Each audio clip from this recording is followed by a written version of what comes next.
When discussing the modern crime genre, which films come to mind? Is it David Cronenberg's Eastern Promises, a grim tale of Russian mobsters in London? Or is it Ridley Scott's American Gangster, a sharply focused character drama?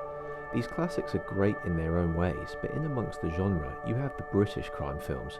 While most would point to Lock, Stock and Two Smoking Barrels and Snatch, both directed by Guy Ritchie, there's one production that stands above all the rest in my eyes.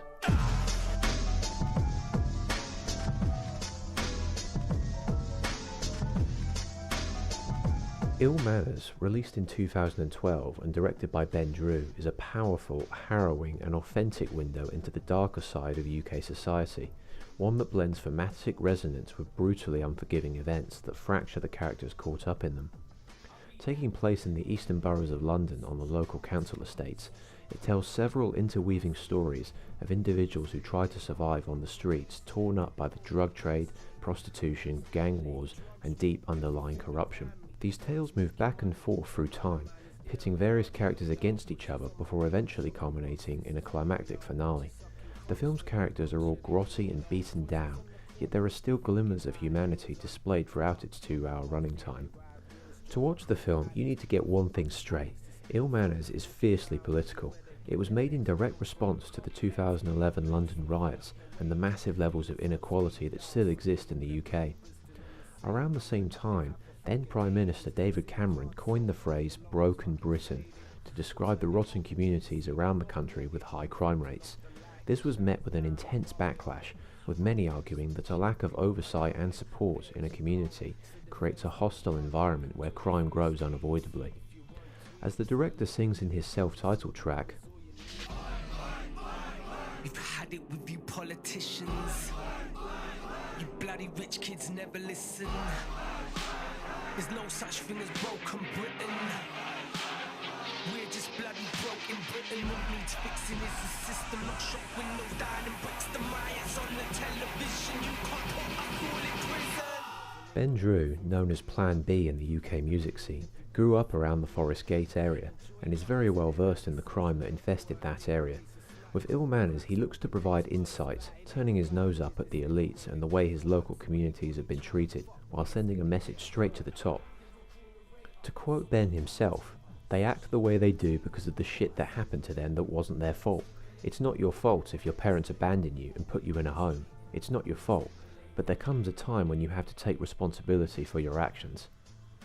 What do impoverished people with no way forward in life do when there's nothing to pull them out of the fire?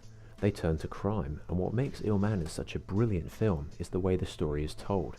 Plan B makes full use of his music talent to craft the narrative in a way no other crime film has achieved. The artist's album fully complemented the film's release, and the track list serves an organic means of shifting the tone from one story to the next. One moment you'll be learning the backstory of a drug dealer looking to muscle back in on his old turf.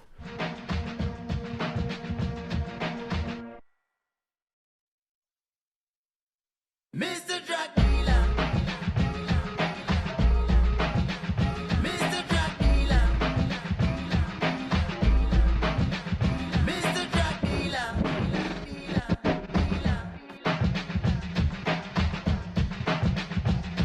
In the next, you'll be thrown into a disturbing sequence of a prostitute exploited and blackmailed into making money back for Ed, played by Ed Skrein.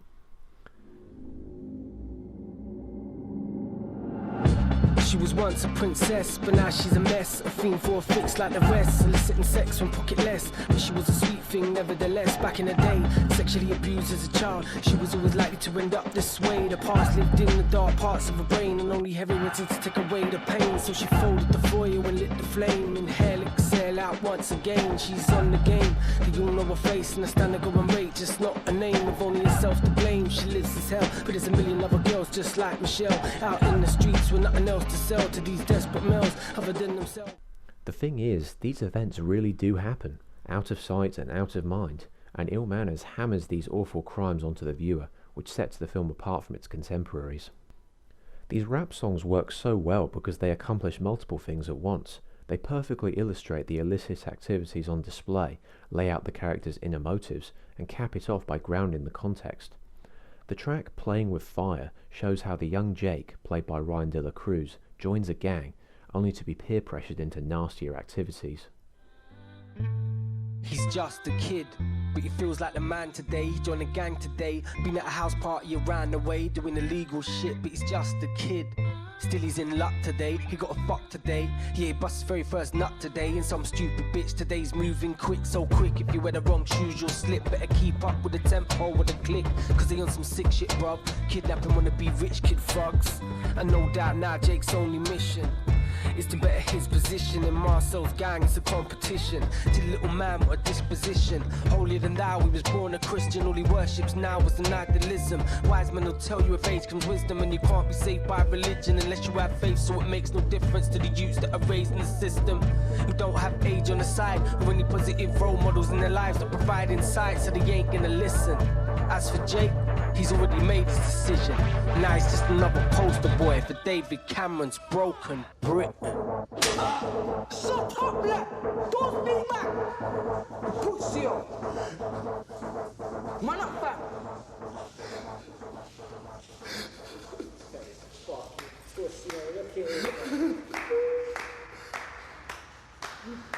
Yet through it all, Drew is keen to remind us that these broken people and their often horrific crimes were born out of a class system and society that endlessly pushes them down and provides no opportunities in their lives. It's a cycle that consumes almost everyone born into it. As the closing song Falling Down puts it, This place is mess. The people here, they don't praise success, they hate it, yes. They don't want to see you make progress, that's why they test.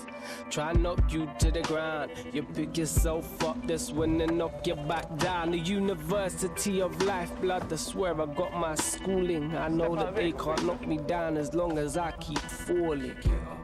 this is a running thematic undercurrent that consistently grounds the proceedings.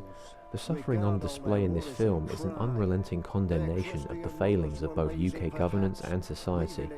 While it's set solely in London, the film's message can easily be applied to any struggling, underdeveloped regions in the nation. All in all, Ill Manners is an excellent crime film, its multi-layered presentation and stories making a massive impact.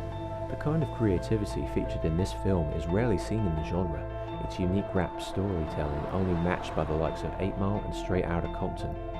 Unlike other fictional tales or adaptations, it goes for a set of true-to-life scenarios, and by doing so stands above other modern crime films.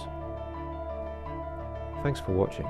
Ill Manners is Plan B's only feature-length production, but it still resonates massively 7 years after its release. If you enjoyed the video, feel free to like and subscribe. You can see more on my blog at the links in the description.